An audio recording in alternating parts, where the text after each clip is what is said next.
of my mug. I shaved my noggin for you guys and trimmed and nose hairs and everything. It's true. And there I am, nose hair free, ready to court you, to solicit you with fabuloso. Gotta fix the camera. Ready to solicit you with fabuloso storytelling. That's what we're up for. What the hell, man? There's chat. Let's go to main. Oh, I see. Got to go to base. Scott's cam. Do that.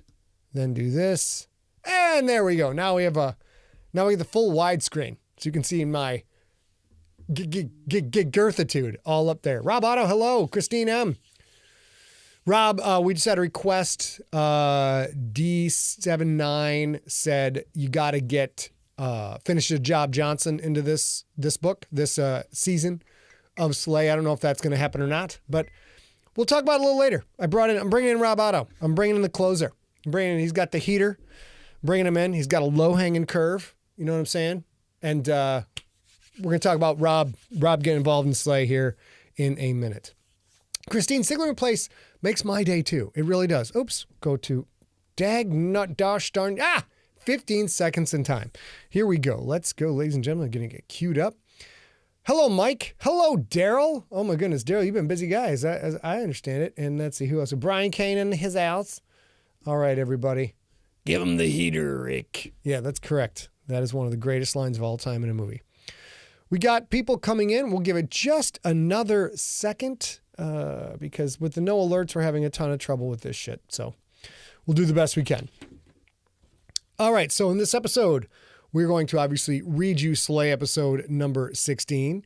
Then we are going to talk about our sale and our show off some of our new merch is what we're going to do. And there's a couple things I'm not incredibly prepared for yet, but all right, we'll get it figured out. But what you are here for early is to get the story, to get the goods. Let's get into it. I hit record. Oops. Slay lower third super, ready for your face. We are recording right now. Everything's good to go solo. All right, guys. Here. Whoops. The hell. Here we go. And once again, I won't be able to see your chat during this story, but A probably can.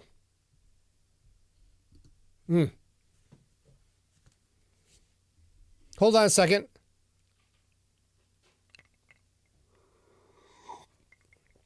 Oh, it's so delicious. It's so...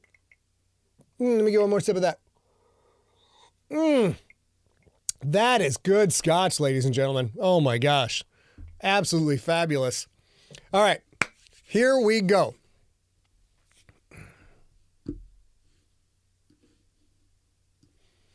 All right, Steve, we're getting rolling in 3, 2, 1. Welcome to Slay episode number 16. We're going to get you caught up on the story so far, and then we're going to jump right into it because things are about to get crazy. Previously on Slay, Billy followed the man in gray through the train station. Billy and... oh, shoot. Well, I will get back to you on that. The previously on did not come through, so I will ad-lib it and then correct it later for Steve in the recording. Previously on Slay, Billy and Lincoln are on the run from a passel of bounty hunters. There's Boss Hogg, there's Oleus Oakbeard, and there is Veronica of Betty and Veronica, who is closing in and hot on their tail as they rush into the train station downtown to try and find a way out of this pickle. But Lincoln has told Billy that the way out is only through the men's room. And now, episode number 16 of Slay. Billy followed the man in gray through the train station. Billy had never been in the massive building before. He knew it was one of the city's oldest places, and it looked it. Heavy stone blocks made up the fortress-like outer walls. Inner walls were of old brick, mostly covered with time-worn, pale green ceramic tiles. "Keep up, kid," the man in gray said, "and don't draw attention to us." Laughable to hear this living freak say that, what with his cloak trailing behind him and all. But Billy knew that the cloak was there as well as the arm. But while Billy knew that the cloak was there as well as the armor beneath, he could barely see it anymore. The man in gray had that same ghostly overlay on him that Billy had seen on Pragman, the Flechette sisters, the Croco Bear, and the Crattlebats. Beneath the fading overlay, the man in gray was, well, just a man. Some random Asian dude in a black knit hat, sunglasses, jeans, boots, a Lumencia leopard sweatshirt, and a long, rumpled trench coat. Charcoal gray, of course. This look was some kind of spell disguise, maybe. "This way," the man said, and headed straight for the door marked men's room. So, this was really going to happen. Billy glanced over his shoulder. Far back in the sparse crowd, just entering the building, was Veronica, the same stunning brunette he'd seen in the alley that had ridden a fucking yellow panther and chased Billy and the man in gray through the city. Billy didn't see the handle of her broadsword, not anymore, but he knew it was still there. Veronica locked eyes with Billy, and she smiled. Nothing friendly in that grin, not one bit. Billy hurried into the bathroom. It looked like something out of an old-timey detective movie, all white tile and porcelain sinks that might be 100 years old. Men at those sinks, rolling suitcases at their sides. 3 guys at the urinals. And there, in the last stall, the man in gray held the door open, leaning out just enough for one angry eye to silently say, "Hurry the fuck up." There was only one door out of this bathroom. This was a dead end. Billy didn't think Veronica would let something like a gendered bathroom stop her from coming in. She would be there in seconds. The only way to escape her was to follow a murdering psychopath into a men's room stall. No choice, really. Billy walked to the stall. He entered, had to slide past the man in gray as he did, silently hoping that the man in gray did not have a boner. The man shut the stall door. White tile walls. A white toilet, the kind with a big silver pipe leading into the wall. The last visitor had peed on the seat. Of course. And there was a scrap of wet toilet paper on the brown tile floor. The man in gray placed his left hand against the wall. Blood immediately trickled down the tile. The man had grabbed a Crattlebat right out of the air. One of the creature's wicked talons must have sliced his hand deep. "You're cut," Billy whispered. "No shit," the man in gray said. He tapped another tile. "Put your palm right here." "Why? What's going to happen?" The man's upper lip curled, revealing the teeth behind it. "Kid, I'm not feeling so good. You put your hand on the tile now, or see if you can charm Veronica into not decapitating you. And personally, I don't think you're all that charming." Veronica, with that big-ass sword. Maybe Billy couldn't see it anymore, but he had a hunch that would not stop her from using it to slice off.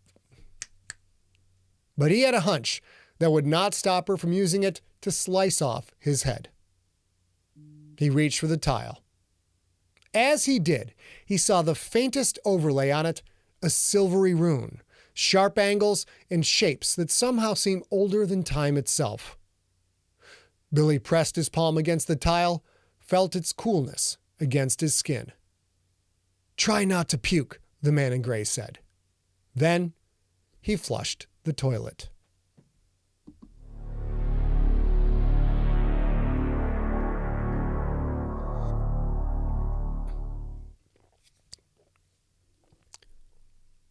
Billy threw up. He was floating in a field of absolute light and total darkness. His body twisted, warped, contorted, deformed, and reformed 1,000 times in the span of a second. "I told you not to puke," the man in gray said. Like a rubber band stretched to almost breaking, then snapping back in a skin-stinging crack, Billy found himself whole again. No walls, no floor, no ceiling, blinding white nothingness in pitch black infinity all around. Where are we? On our way to the patchwork, kid, to Cordis. No more illusion of an Asian guy wearing a trench coat over jeans and a sweatshirt. No overlay, no disguise.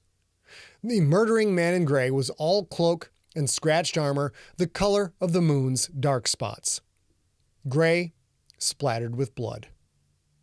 Some from others, some from him. That roiling smoke once again hit his eyes. His right pointer finger circled his left palm. Acrid steam rose up, smelled of burned pork, and vanished into the surrounding emptiness. Billy wiped bile from his mouth. He had puked on his torn shirt. As if pissing himself hadn't been bad enough, what was next on the list? Crap his pants and complete the trifecta? Mind if I use the end of your cloak to clean myself up? You mind if I put my thumb through your eye? A simple no would have been fine, Billy said. The fuck is that bathroom? This some Harry Potter bullshit or something. We teleporting somewhere? Are we in hyperspace? The man in gray shrugged. That's not really a name for this. Billy's body trembled. One thing after another, each more fucked up than the last. It was like black ice on a highway. One car piling into another, into another, into another. Was he going crazy? When we reach Cordis, we need to move quick, the man in gray said. Veronica will probably be right behind us. Billy thought of the gun duel between Pragman and the man in gray using a hatchet to hack the Croco Bear's head clean off. You're a bad motherfucker, Billy said. If she's alone, if Veronica's alone, can you take her? The man in gray reached toward his back, winced sharply. The hand wasn't his only injury, it seemed. Doesn't matter if I can, he said. She sees us, she'll attack. That'll draw attention. We don't want attention in Cordis. What the fuck is Cordis and why don't we want attention? It's a city, the man in gray said. Some people there want me dead. I want us gone before they realize I'm back. Another car sliding into the pileup. Man, I can't take much more of this, Billy said. You can, and you will, or you'll die. Or worse. Billy didn't feel cold anymore, yet he couldn't stop shivering. How was all this possible, man? How come some people know about this magic shit and most everybody else doesn't? Because of jerboas, the man in gray said. They're always listening. Anger welled up, briefly shoved aside Billy's fear and confusion. What the fuck are jerboas? I saw them eat a man, except they turned him into shadow first and then they ate the shadow. What are they? I swear I'm going to lose my fucking mind. What am I supposed to call you? Do you even have a name? The man in gray was silent for a moment. Then the smoke vanished from his eyes. I'm Lincoln, he said. And I assume Lil B ain't your real name?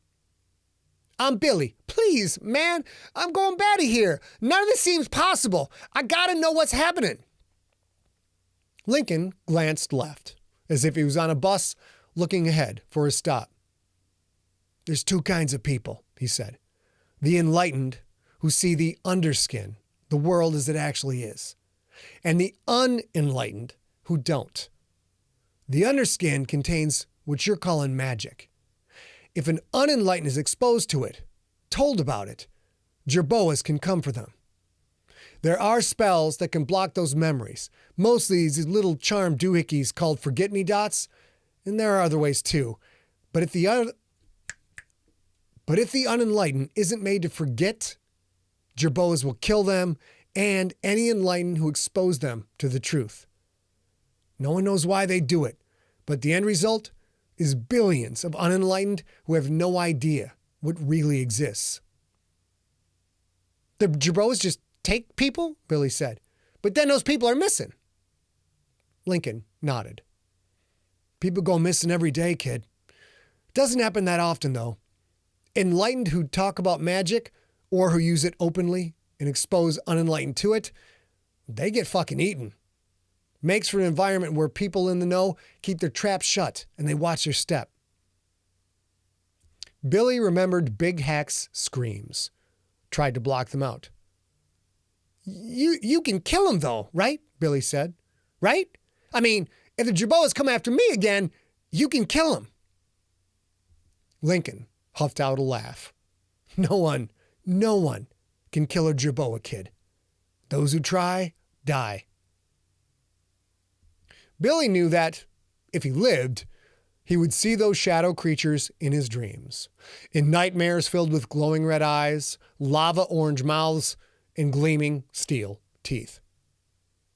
One of them came right up to me, Billy said. I thought I was dead. I told Big Hack about magic. So if I told him, why didn't they eat me? Why didn't they eat the nerd perp? The man in gray, Lincoln, met Billy's eyes.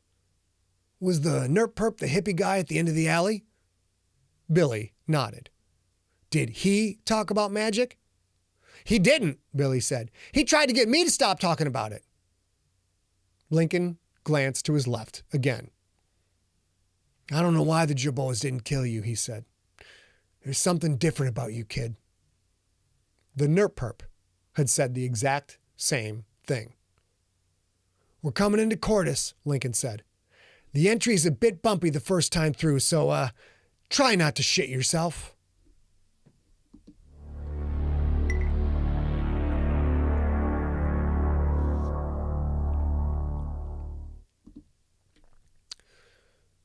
It was a close thing, but thankfully, Billy did not complete the trifecta. He had vibrated like a human tuning fork whacked by a ball-peen hammer. The ultimate white had become more white, the ultimate black more black. He'd heard a sound like a million twisted souls crying out in pain and found himself on a stone platform. His legs buckled. The man in gray, Lincoln, grabbed him around the waist, kept him from falling. Easy, Big Chief, Billy said. You go into a bathroom stall with a guy one time and people think you're easy. Try more standing, less stupid jokes. Sorry, Billy said. When I get nervous, my mouth runs, and I'm so nervous. Billy's legs stopped wobbling. He stood on his own, glanced around. Tall, ornate stone pillars carved with runes and symbols with stylized faces of people, animals, and monsters rose up from the platform's outer edge, pointing toward a red sky laced with wispy white clouds. He saw a pillar pulse with a pale blue light. From its base stepped a fat old man in a cardigan sweater. The blue light flickered out like the flame of a lighter just running out of fuel, and the pillar was once again lifeless, still stone. The man walked toward a wide hole in the center of the platform. Let's move, Lincoln said. Follow me and keep up. He strode toward the hole. Billy followed, more stumbling than walking, turning as he went, gawking at the stunning view. The platform was maybe 50 feet across.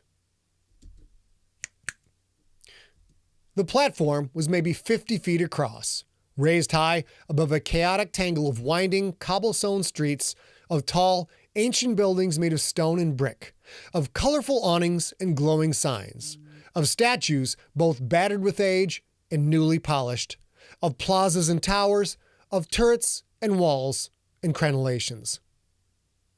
Lincoln hopped out into the hole's nothingness. Billy thought the man would plummet, but he steadily descended into the shadow.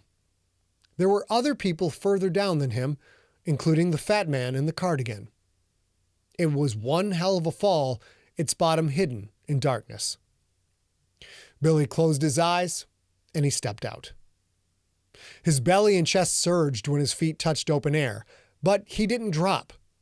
Like Lincoln, Billy floated, some unseen force holding him, lowering him at a fast yet gentle pace. Before he knew it, his feet touched down on an uneven stone floor. Glowing, colorful writing graced the arches of a half-dozen open passages leading out. He didn't recognize the languages. A hand grabbed the back of his arm. "This way," Lincoln said. "Don't talk to anyone. Don't make eye contact. Just follow me." He led Billy through a passage and out onto a narrow, curving cobblestone street. Buildings of stone or clay or old wood or brick rose up on all sides. There were no sidewalks. It was like those old European cities Billy had seen in the movies. Lincoln walked fast. Billy stayed a step behind. There were other people on the street. Billy couldn't help but peeking up every now and then, catching flash glances of those heading in the opposite direction. Most looked normal, wore normal clothes, normal-ish anyway, but some wore crazy costumes. A man in green with a red beard looked like a tall leprechaun. A woman in all black lace, the spitting image of a witch. A skinny man on a litter. 4 muscle-bound dudes wearing those weird sumo wrestling jockstraps carrying him along. Men, women, and kids with sword scabbards at their sides. People with holstered guns. Long-bearded dudes with walking staves gleaming with gemstones. And it wasn't just people either. One guy looked like a walking Bengal tiger dressed in a business suit. There was an ogre, like Longtooth had been, but this one was buck naked, gray skin exposed. A fucking minotaur. And was that a goddamn elf? They turned right, walked a bit, turned left. They passed an open plaza filled with brightly colored canvas booths, people milling about. Billy heard a man arguing with a woman over the price of peppered demon eggs. Another left, then another. The familiar sounds of a rowdy bar filled the air, although in this place, maybe it was called a tavern. A right, and this time, Billy heard the unmistakable big bass kick of dance music. Sorry, I should know this. Another right, and this time, Billy heard the unmistakable big bass kick of dance music. A nightclub? Oddly, the sound didn't seem at all out of place in a city that looked so ancient. Billy had the sense this place collected not just multiple cultures, but multiple time periods as well, piling them all up on top of each other like a big deck of cards. "Lincoln," Billy said, "you gotta tell me—" "Shut up," Lincoln barked back. "Not a word out of you. Keep your eyes down." Billy did as he was told. For all he knew, the well-dressed tiger man might tear him to bits. The cobblestone streets wound along. It hit Billy quite suddenly that he saw no auras, no overlays, no ghostly images.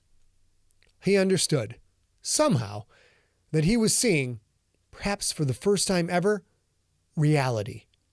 He was seeing everything as it truly was. He saw the underskin. Another car smashing into the icy pileup, and another, and another. Billy focused on Lincoln's heels, tried to block out everything else. It was all just too much. Locked in as he was, though, Billy noticed that Lincoln was stumbling slightly. Stumbling and leaving a trail of blood spots on the cobblestones. "Hey man, you're bleeding." "I'm fine," Lincoln said over his shoulder. It's not much farther." The cloaked man turned slightly to let a horse wearing a red satin tuxedo move past, and as he did, he slipped on a rounded cobblestone and started to fall. Billy rushed in, got under Lincoln's arm just in time, caught his weight. The dude was heavy, but not as heavy as he should have been with all that form-fitting armor.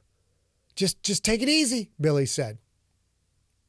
Lincoln looked at him with those eyes, those slate gray eyes that had seen too much bad and not enough good.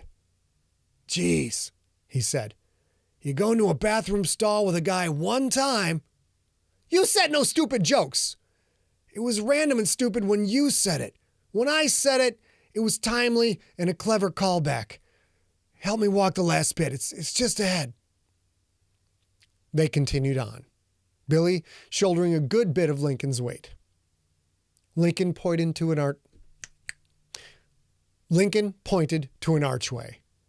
Framed in stone, the black metal door there looked like something that belonged in a fortress wall. Lincoln raised his right hand. Lincoln raised his right hand, wrapped gauntleted knuckles against the door. Bap, bap, bap, bap, bap, bap, bap, bap. He let the hand drop. That a secret knock or something? Billy asked. Can't put one past you, kid. The door swung inward, revealing a room thick with shadow and a dark shape moving around the edges of what little light filtered through. Help me inside, Lincoln said. Billy shouldered even more of the man's weight, awkwardly got them both through the door, which slammed shut behind them. Oh, Lincoln said in a whisper, this might not be the best place for your homophobic sense of humor, so keep your mouth shut. Billy glanced left and right, trying to see into the shadows. I'm not homophobic, he whispered back. I don't know what. Small torches set in the walls flared to life, blindingly bright for an instant, then casting a warm orange glow about the dungeon-like room. Billy found himself staring at a tiny man, barely 3 feet tall, with a long white beard, a pointy black leather hat, and a big naked gut that hung over leather pants held up by pink suspenders. Lincoln Franks, you bitch, the little man said. What a surprise. You come to pay me my motherfucking money? Hey, Bingles, Lincoln said. Turns out I need a favor.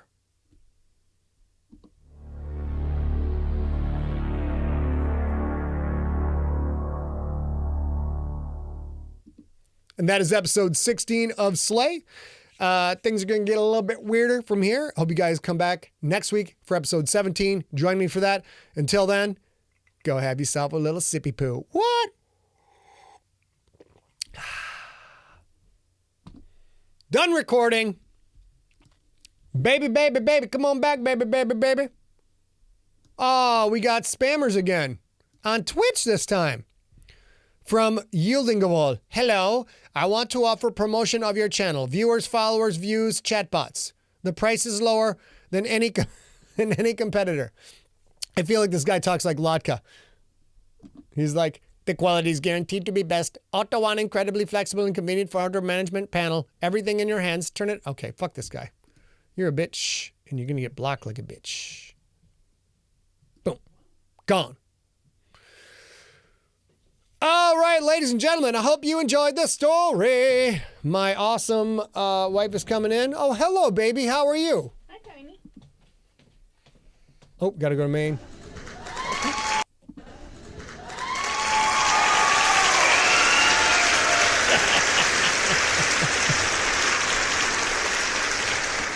I'm thoroughly entertained by an applause track, you guys. It's a fact. It's a fact. So, Rob Otto's in the chat room, and I've been talking about how this story I am writing, it's kind of a gardening story, if you're familiar with the gardener and the architect. The gardener is the storyteller like George R. R. Martin, who just plants a seed and lets a story go where it wants to go, and like, oh, this is cool, and then this is cool, and this is cool. It just follows it along. It's not really a plan, per se. An architect, which is what I normally am, is a writer who plots everything out and then writes to the plot or writes to the framework, or in the terms of an architect, writes to the blueprint and tries to give you stories so that there is a logical kind of everything comes to a heading at the end. I'm about halfway through the word count I wanted for this book, and I keep gardening and I keep finding every episode I find new stuff. I'm like, oh, I got to explore that. Oh, I got to explore that. I got to explore that. And, oh, headphone. Let me get baby's mic turned on. And if I was to continue this way, this would wind up being nice. a novel. Like, sorry, broke some shit. This would be a novel that's like Mount Fitzroy size, at least, maybe even bigger. That's not the goal of this. So today I talked to we're going to bring in Rob Otto as kind of I wouldn't call it maybe a showrunner, story doctor. Like a Sherpa. He's going to be a story Sherpa. And Rob is going to take a look at the 48,000 words we have in the story so far, try and glean What from there leads us to a nice, satisfying, logical end to the book. So as usual with the Sigler book, if you read book 1 and don't want to continue, I don't cut you off the knees. I give you an actual end to the story. But we'll see how that goes. Rob and I are going to start working on that in the very near future. I just need an outside perspective to get in there and look at it. Baby, how you doing? I'm great. How are you? Great. I did not give my mutual adorations. I think you're fantastic, and your lipstick looks wonderful. I think that was a great episode of Slay. Oh. So we've done our mutual adorations. However, Yep. before we forget, we must talk about There you go. a thing that the Siglers learned last week about the Siglers. Can I just jump into that? Yeah, I guess so. Well, I don't know what this is. Is this bad? I mean, it is for me. I apparently absolutely love watching horrible my God. Oh, movies Jesus that are Christ. hysterical. Jesus Christ, I might as well out. We watched, goodness, we two went movies in 1 week. 2 days, 2 movies in a 3-day span. We saw Cocaine Bear, which laughed my God, you guys. nonstop through the entire movie. It's so bad. It's not a good movie. It's not a. I don't care whose feelings are. It's not a good movie. And then we watched what was it called, babe? The unbelievable pressure of massive talent. The Nick unbearable Cage. burden of Nick Cage and who else in it? Like the Pedro Pascal. Pedro Pascal, the fucking it man of the moment. Oh my God, The it was Last so of Us, good. Mandalorian. It was so good. It was so good. It was not good, you guys. It was terrible. It's not but good. it was so good. It's so bad. It's so unbelievable. With those 2 talented motherfuckers in it, it's so unbelievably bad. The only reason I kept watching is because this one was laughing hysterically. Oh my God, I was which crying. is extremely entertaining for me. Anytime I see A laughing, I'm happy. I So, gotta get the big screen back to say this. So this morning we are talking about the rest of the week and next week, and we've got a little travel planned in the next month and things like that. And he's like, "But we wanted to see John Wick. So can we see John Wick?" And we had talked about it a couple of times, and then this morning he does this. Do you care to see John Wick? No. I think it was we were talking about we're gonna go see a movie, and it basically was like I was like, "Are you choosing the movie?" That's it. Because if you're gonna choose it, I'm probably gonna have to pass. 'Cause you're Dudes, listen 0 for to 2. me when I say I had the best time at Cocaine Bear. Vaughn- I had the most enjoyable viewing of Vaughn Lowe in the whatever chat was it? room. What was it? The Massive Talent. Yeah, Vaughn in the chat room points out. But did they mean to make it bad? Well, and that's this my is point. exactly what this is the same bullshit A said. Like no, B-movies for the no. win. They actually, Edward, where they actually are said.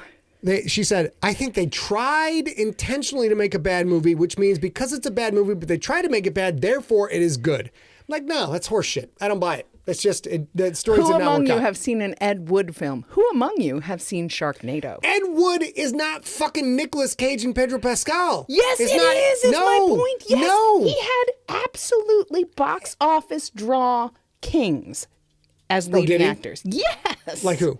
Bela Lugosi for one. Oh, that would be it. But Bela Lugosi was like 98. Fair. My point is Okay. still, it was fabulous. Okay, fine. You know what? If you guys Okay, like also, intentionally Plan bad 9 was movies, so bad. It was so bad. I mean, a movie so bizarre, even Nicolas Cage being bizarre and Pedro Pascal being bizarre, couldn't quite save it for me. So, oh, by the way, oh shit, check out the shirt. Check out the shirt. Did you show them your mug? Oh, I did a couple of times. New shit in the store, you guys. At scottsigler.com/shop, or just go to scottsigler.com, hit the shop button. We got these James Keeling mugs. These turned out great. They're They really did. good. They're very lovely. We have 2 sizes in case you're a caffeine hog. We got a great, oh, sorry. That was it. We got the Stay Girthy Dark, I guess. The Stay Girthy Classic. This is the Stay Girthy Classic. And here's a big box of stuff. Sorry, baby. Didn't mean to hit you with that. We also have the Stay Girthy 70s tea, which is pretty fun. These are new stuff. And then, go and show them, baby. And then we got this. You guys saw this in the newsletter. A small demographic would appeal to. It's a Kraken's onesie. Suitable for human or fur babies. This is the 12. Wait, what? Fur babies. Oh, fur babies. I thought you said suitable for humans or for babies. And I was like, Just but, yeah. It's so cute. Come on now. So It's that cute. is, I'll work on getting that on the screen here in a minute. But that is at scottsigler.com shop. We launched a new stuff. Oh, but this is the Sigler Ascension Day sale. For Yes. Sigler Ascension Day this year, we put up a bunch of new products, including a Keeling shirt, the mug, 2 Stay Girthy shirts, 2 Stay Girthy mugs, and then the little onesie. Yeah. When you check out, use the code Ascension 2023. We'll save you 15%. And that lasts all the way through the end of the month. Right to the end of the month. That code works until April 30th. If you don't use the code, forget to use the code, just email me. We'll work it out. It'll be fine. We've done that a few times. But you can do that. It's 15% on everything you order that we ship ourselves. So if it's and the T-shirts, of course, which we fulfill. Timothy Clark in the charm says, trying to do a bong hit every time you snap, Jesus, you are killing me. This is the new drinking game. If you tune into this live, be prepared with your intoxicating substance and or Oreos, whatever the hell you want. And every time I have to snap because I fucked up a line, you got to drink. You got to drink or boof or have an Oreo, whatever. Now, most of the time, I'm only going to have 2 or 3 snaps. This time, things got a little nuts because I was writing today to finish this shit up. So there you go. So we have to do your TikTok food challenge, sir.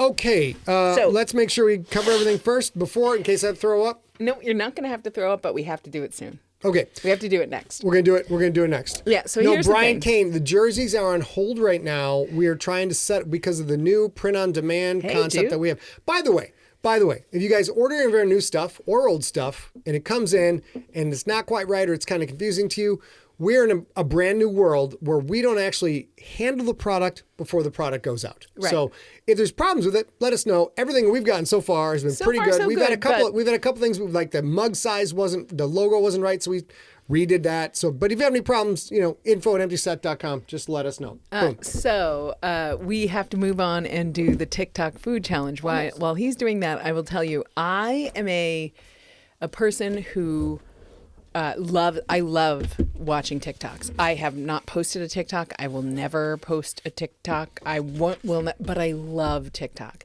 And TikTok does dance challenges and they do food challenges too. So there was a food challenge that I thought we should try. It's tasty. It's not disgusting. They don't do disgusting ones, but it's kind of fun. But we have to do it now. They do disgusting ones. You just don't watch those. That's true. That's probably true. But so if you guys are TikTokers, there was this challenge. Wait, this is... Okay, this seems positive to start out with. Vanilla ice cream. Okay, let's get a little closer in there. And fruit roll-ups, yo. Oh, okay. I thought this was going to be like gravel and leeches or some shit like that. So here's the thing. I was at the grocery store yesterday and I was like, hey, do you want to try a TikTok challenge? Because I saw fruit roll-ups on the shelf. And he was like, yes. And I was like, I don't want to tell you what it is. Mostly because he doesn't really love fruity candy. And I didn't want him to form an opinion 2 days ahead. But here's the challenge, honey. Okay. Somebody discovered that if you take a fruit roll-up, it doesn't work with fruit by the foot. It only works with fruit roll-ups, but any kind of fruit roll-up. Mine is the SpongeBob SquarePants meme version that I think you can maybe stick on yourself, but I'm not doing that. I don't know about the idea of eating SpongeBob SquarePants. Is that? No, it's just his design on the fruit roll-up. Oh. So it's the strawberry version. Okay. Also, if you do this, I have learned since I'm 1,000,000 years old, you must take the plastic off the back or else it doesn't work right. And then you take this, you put it on your little plate there like this. Okay.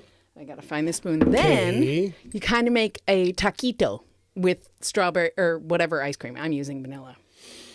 So you kind of make a taquito. And because of the chemical composition of the fruit roll-up, it gets crunchy like a magic shell. That's what they tell us. That's what they say. And for those of you who don't speak fluent Spanish like I do, a taquito is a baby taco. It is a baby taco is exactly what it means because taco is the word taco and ito is baby in Spanish. So a taquito. Looks like this. It says taco baby technically, but translation issues. I know I'm going to love this. I don't think Scott's going to like this. But the idea is you roll it up. Wait, let him see you rolling up. Look at this. He's rolling it like a fucking Cheech and Chong big ass joint. Look at that. Yeah, like a taquito. And you roll it all the way up. And then you leave it for a second. And if you leave it, so then it looks like this. That looks like a giant red crayon, honestly.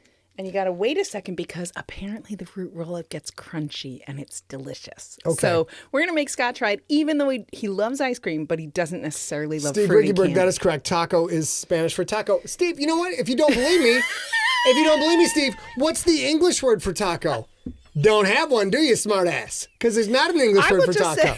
Because taco is a taco. Is a native Angelino, so he's a native SoCal man. He knows what's up. What taco means. He knows what's up. So this is the TikTok challenge is ready to go. Can I? Well, that's neat.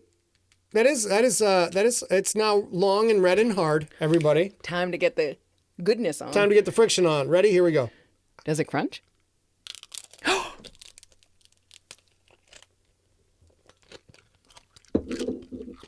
He still doesn't like it. Here you go. Here you go.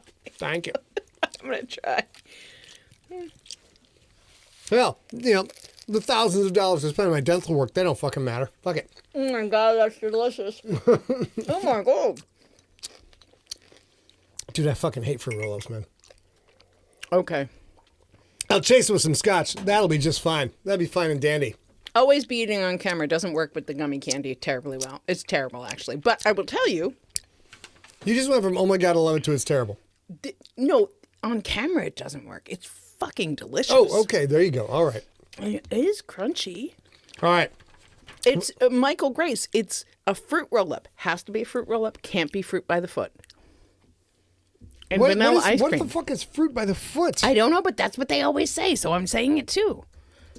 I don't have children. I don't know. Fruit roll-up like a wrapping paper. Yeah, like a oh shit! I got shit all over my shirt. Well, this is embarrassing. Oh my God, it's so good.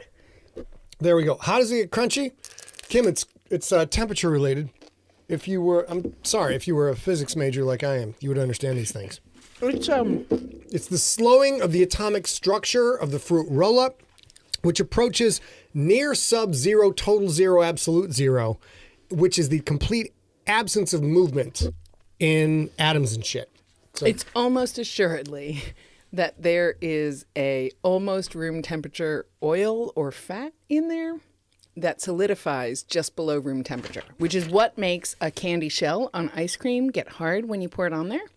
It just is a little below room temperature, and I feel like that's the let's get in some bookkeeping. All right, so I'm eating the rest of it. You go for it. I'll have that ice cream though.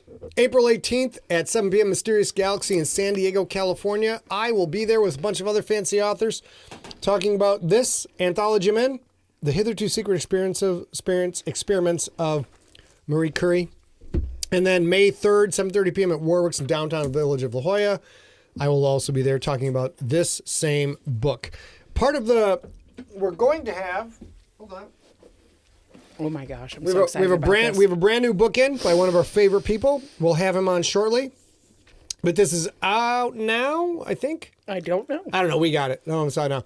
Under Alien Skies by Phil Plait, PhD, a sightseer's guide to the universe. He is a brilliant, awesome, wonderful dude. I was going to read you the book blurb, but the book blurb is like Comes out 8 in 2 pages weeks. long. Comes out on April 18th. Comes out in 2 weeks. So we're going to have Phil on to talk about this. So those of you who are fans of the bad astronomer himself, we will be talking to him on the show, and hopefully we'll try and keep the sleigh read nice and short for that one. So we've got more time to talk to Phil, who's just a friggin' amazing, lovely dude. There you go. And I will say, if you have not heard of Phil Plait until he just said this, Phil often joins Sigler and Place. He's joined a handful of times. He's a good friend of ours. He's also a lovely, citizen scientist astronomer, right? So the reason he's called the bad astronomer is he would point out bad astronomy in movies on his blog a million years ago. He's quite famous for making... Armageddon, was it? Yeah, well, several. The Armageddon is one of them. And... he wrote a book called Death from the Skies, which is how the universe is trying to kill us. And this is Under Alien Skies, what it might look like to sightsee in the universe. All of his, if you're somebody who loves science but feels like sometimes things are a little bit inaccessible, like I love Michio Kaku, but I don't understand his books. I just don't. You will understand this for sure. It's citizen science. I am not touching I love Michikaku. I'm not touching that one bit because I'm a classy. I'm trying to Apparently no. trying to up my brand a little bit, get a little classier. Like a lot. I'm gonna take some author pictures like this real soon. And I'm gonna describe my office as my sanctum sanctorum. I'm gonna get fancy, bitches. You wait and see. All right. So there's Mercury, and then of course we have the Iceberg Party. Tell them about that real quick, baby, because it's a month so away. we've already done April 1st, but we're going to do, let me see what date it is next. It's May 6th. This last time we did April 1st, it was super fun. What it is our good friend Steve Rickyberg hops on Zoom at like 4 p.m. Pacific time. He, of course, is a Californian like we are, and he stays on for hours. Many hours. He's a saint. And it's super fun because then people, you're showing, That's you're showing your ass all over the internet. I'm trying, dog. There we go. And then he stays on so that people all over the world can engage and chat with their junkie pals and stuff like that. We were on this past weekend. I join with a handful of other pals a bunch of times. Steve is always there. They're good, graceful, nice, fun people. And I know that there are a lot of us who are not quite back to normal yet for a million reasons. Because our income is down, because travel is scary, because travel is expensive, because we still believe in the pandemic, all the things. Whichever it is, this is a nice moment where you get to hang out with people, like-minded people, and enjoy. So you should join. It's the next one is May 6th. Just about a month away. Yep. And they're super fun, and I'll probably be there for a little while. Almost always Scott has rehearsal for his band, so he's not often there, but this past time he showed his face in this t-shirt. Yeah, it was pretty fun. Okay, so I think we've covered all the stuff we need to cover. Now we're going to show you a little bit of our new merch over on the site. We're capitalist pigs. It's what we do. It's A's a tree hugger. I'm a capitalist pig, I'll admit. This is the bitch ass whoop ass right here. This is the PV James Keeling crew shirt, which I can't get. Dag nabbit.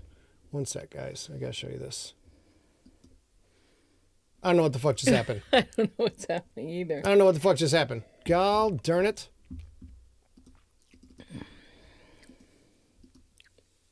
I don't know what he's doing, but I'm going to tell you. Talk to him. Talk to the people, baby. If you are a person who loves gummy candy or fruity candy, even if you have not really thought about fruit roll-ups, what the fuck just happened? Try that crazy ice cream thing. It's pretty fun. I think we're dead in the water, dude.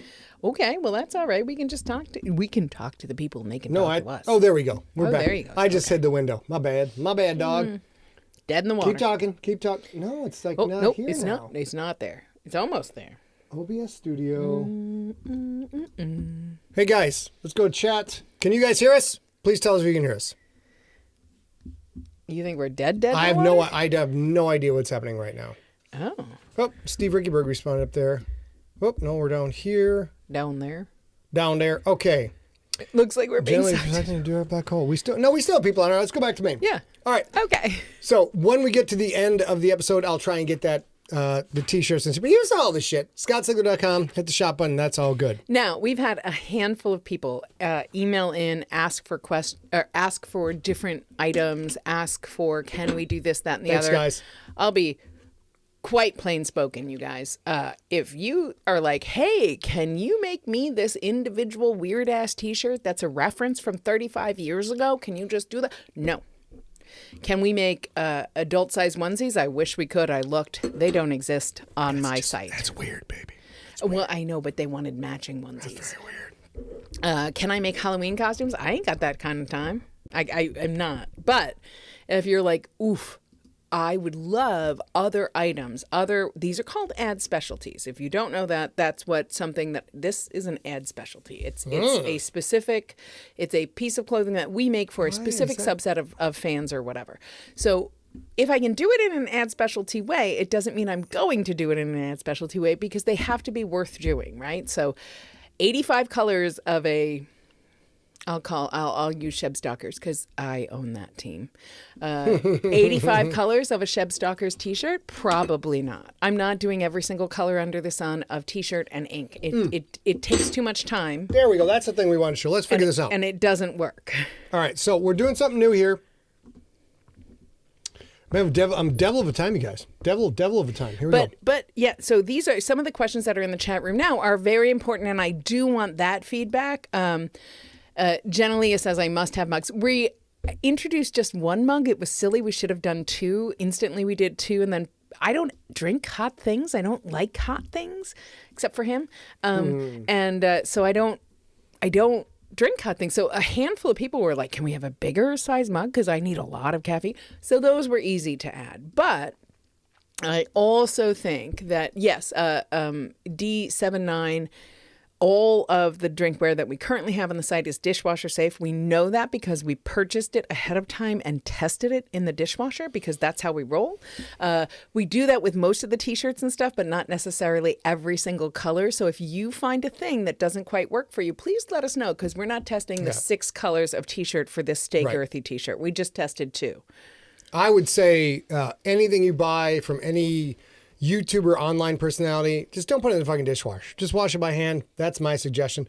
This is something we're doing that's really new. A came up with this. So, for example, here's a new Stay Girthy shirt. It's the first time we are doing this. But because of the technology involved, we have the option of doing this. This shirt in particular, we are offering in red or black or burnt orange or yellow or turquoise, which apparently isn't working right now. But also, weird. You can get in there. You can dial in. There it is. So apparently, extra small turquoise probably not available. Oh, that's why. Yeah, but that's a dynamic. So now you can come in and pick your size and you can pick your color. We're going to eventually be rolling this out to other shirts. Not all shirts, not all products. We can't do everything, but this is a really cool thing we can do now because of the technology involved. Yeah, so and the new Keeling website. Crew. Yeah, and the Keeling Crew. You can't. It's hard to see here, but there is a PUV James Keeling logo on the upper left titty of that shirt right there. There you go. So that's really cool. I do have some bad news, though. You guys are going to be the first people in the world to hear the bad news. And then we also have the bad news is the Kraken or the Stay Girthy Classic in Army or Asphalt or Vintage Black. So that's a black on black. I think that's the fucking coolest one myself. That's just my opinion. So you guys are having great ideas. Hats, trucker hats. We've had emails asking about this could be other a good glass. mug right here. Yeah, other that glassware. We've had emails asking about a lot of emails asking about hats, glassware, including fine glassware like wine glasses or beer pints or whiskey glasses or things like that. Different colors for different t-shirts. That's the easiest one. The thing is, if you want one that's blue in a I don't know, an orange and black design, you can ask us for that, but I won't necessarily make that for everybody, but I might make it available for you if you need it. Because I just don't think that we're going to we're going to host every single possible variation of every single t-shirt. Correct. That's not going to happen. Correct. Also, if you are looking at things that you would love or you use all the time, I know travel mugs is a big one. I know coffee mugs is a big one. I know beer pint glasses are a big one. I know hats are a big one. We had a whole discussion about socks on Facebook today. All of those things, please feel free to ask. I'm not sure if or when we will get to everything, but if it's easy and we can make it happen, that's how we've spent all of our time with you. You know, that's how we work. That's how we roll. So this is all part of our grand experiment. You guys are all party to a couple of entrepreneurs trying to serve up, the bacon and the jam for you, so to speak, and try different things, see how it works. Okay. Also, Mark Odie mentions on Facebook that he loves the t-shirt that says, "Keep calm and run the plays that I call." That's a great one to call out because we have them in 2 versions. We have a orange t-shirt and a black t-shirt, but the ink on the t-shirt is different for each so that the orange shows up on the orange t-shirt and the black shows up on the black t-shirt correctly. So there are 2 different ones. If you want a black one or an orange one, you can get them both. Those were a one-time only special order, and this technology makes us able to bring them back for you guys. So I love that. Yeah, we're not having no banana hammocks, Daniel. Sorry, no banana hammocks. All right, so the bad news. Here's the bad news. The bad news is I have talked to the editors at Athon who are putting out Shakedown, and while this is not official yet, this is the information I have at this time. And even though the book has been done for quite some time, we are frankly insisting that Ray Porter do the audiobook. He did Mount Fitzroy. He did Earth Core. And he is very much an in-demand guy.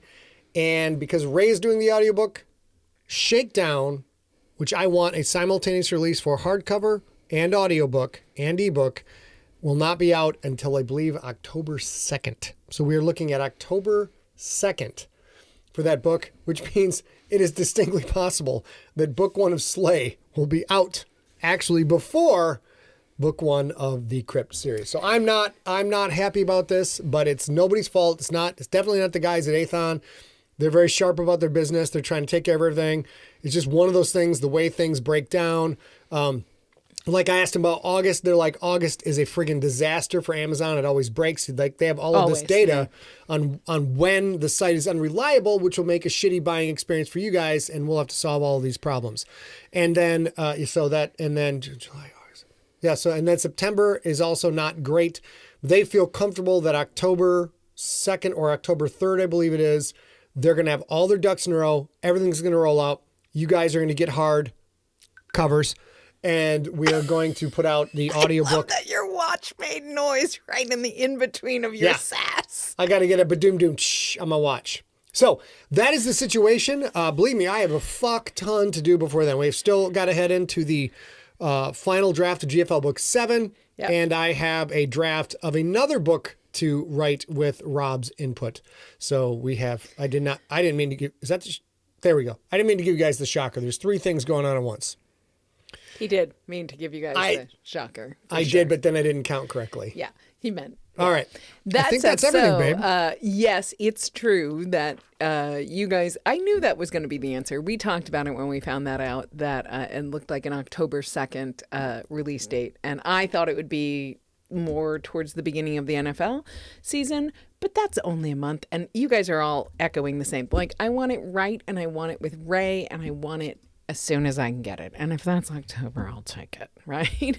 It's okay. Yeah. And not only Thank you. I'm glad to hear that. Matt and Dawn get home from their honeymoon on October 2nd, right into the moment where you get to enjoy that lovely shakedown. Hey, do you see what D7 put in the chat room? Do not do frozen Skittles. That crown shattered so fast. Well, I'll pass on that one, Sweet Pea. Is that okay? I appreciate that. I hadn't heard of frozen Skittles, but I have soft Matt McRoberts, no, you're not going to see this book at airport bookstores. I know that. I think that emoticon means sass, but no, you're not going to see it there. I'm talking to the guys right now about hardcover, and I told them in no way, shape, or form this bitch got to be out in hardcover.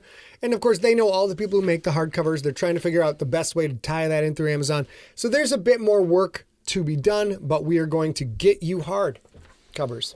That's what we're going to do. I think that's it, sweetie. I think that's it too, sweetie. Just waiting for him to sass me a little bit more. Nah, I'm not sassing anybody. I'm just saying what the product line is. I really am enjoying Slay. Good, really. I don't hear it, and especially today, I don't hear it or see it in advance unless he has story questions. But as he just mentioned, he finished writing today's episode. Usually it's all Friday and then it's ready for Wednesday, but today I got behind. We got a little bit busy over the weekend, and I'm really enjoying it. I think it's a good fun story. Mark Odie, you ask, is the Galaxy Timeline poster going to end up in the merch store section? Yes, eventually it will. It may be literally a decade. Here's the thing that has to happen before we consider a thing like that. I have about 200 copies of the Gangster hardcover left, and I am absolutely not giving away the special edition poster until those 200 copies that live in my garage are sold. So eventually it will be there. That's how they all work. Almost assuredly we'll put out the paperback for the Gangster before the hardcovers completely sell out. That's how we always do it, but we sort of wait until there's about 50 hardcovers to do that. Right now there are 237 hardcovers of the Gangster, so both of those things won't happen. Shannon says to Brian Kane, she's coming for the hard cover. So yes, eventually it will be there. We don't want to keep it from you. We also don't want to have to store all this extra product. Brian Kane says, if it's not hard, I don't want it. All right, my man. That's on it. Wait, I'll give him an overbite dance. Ready? Oh, no. What are you talking about? That gets the chicks every time. Never, not one time. Also, Paul Collins, I did answer you in case you have a PayPal email. You emailed me about your 2 T-shirts, and I said they are shipping separately. A lot of times people have I have an internet email. but I answered you, and it's on its way. Getting some shout outs for Slay and chat. I'm glad you guys are digging it. Again, of course, this Look is at big. Generally also use the dollar sign. I can't use it. I wanted to use the dollar sign for the title, but every time I tweet the goddamn thing, it treats the dollar sign as a hashtag for a stock. Yeah, David Lamb, we're going to have... That's our bad, David. Remember, we're going to have some video several photos of... There's just some video out online. Nice. Random guy took some video. And not the backstage video, which we won't share. The onstage video. So we will have... That'll be... You know what? Let's do that next week. A second half of the show next week is going to be all about my cousin, Minister Merciless. He's ordained. And we're going to talk all about... and he will do your wedding. By the way, Minister Merciless does weddings and bat mitzvahs too. Yeah. What does Minister Merciless do for bat mitzvah? Well, he brings out some scrolls and shit. He brings out some scrolls. He waves his hat around, and then he says some very endearing philosophical words. If you guys don't know this, and I think most of you do, I am an Irish Catholic human being. I am a deconverted Irish Catholic human being from New York, and he is a half Jewish, half Catholic human being from rural Midwest. Shabokin, bitch. Michigan. He is legitimately Jewish because his mother is Jewish. And he knows precious little about Judaism. And so it's often fun. I am the one who is like, hey, like right now it's Passover, it's Pesach, it's important. And he's like, all right, do I have to should we say anything to anybody? Like, it's fantastic. So that you think that Merciless can host a bar mitzvah. Yeah. Get the band out, rock that shit down, man. The after party is where it's at, son. Officiate. Yes, D79. The mugs are dishwasher safe. We've tested them at least 3 times. I can tell you that they don't peel off or anything. Anything you buy from an online personality like me, you can put in the dishwasher if you want. My recommendation is you just rinse that one out, put it back. Because you know why? I'll tell you why. Because I don't fucking trust him. I don't fucking trust the man. That's how I beat the man every time. Okay, I think that does it for this week. Next week, we're going to talk about, we're going to have all kinds of super weapon stuff on, show pictures and shit. It's going to be great. Also, I would like to point out the primary question I asked when A brings up, like, okay, so this Jewish holiday is coming up. And my question is like, what kind of food do I get? Is there food involved? Do the Jews get food? I would like the food the Jews get. Bring that food to me. Thank you, darling. So what's super fun about Passover is I am a shiksa. I am not at all Jewish, who can make a Seder plate. And if you are not Jewish, a Seder plate is sort of a storytelling plate that has different things on it. It has salt water. It has bitter herbs. It has I don't think shawarma is a Jewish food. No, I don't think so. It has something called haroset, which is, if you have never had haroset, it is lovely. It's like a cinnamon apple delight. I might make a Seder plate. Okay, just so that he has great. A Seder plate once in his life.